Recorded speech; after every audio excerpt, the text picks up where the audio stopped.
Hi, I'm Dan Renicky with Unknown Media, and today I'm going to give you a tutorial on 35mm photography.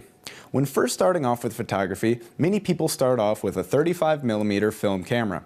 It allows you to really get hands-on with a very versatile camera. Most 35mm cameras have a lens mount, so you can swap out lenses with ease. I feel this is a very important process for someone to learn cameras.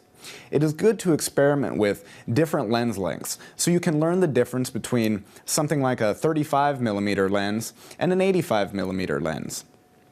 When you first start off shooting photos, a tripod is always going to be a good way to start off.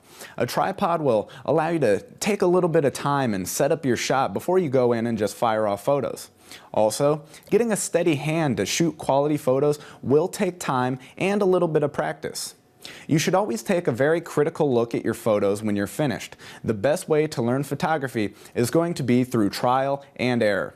But with a little bit of practice, you'll be firing off some amazing shots in no time. I'm Dan Renicky. Take your best shot.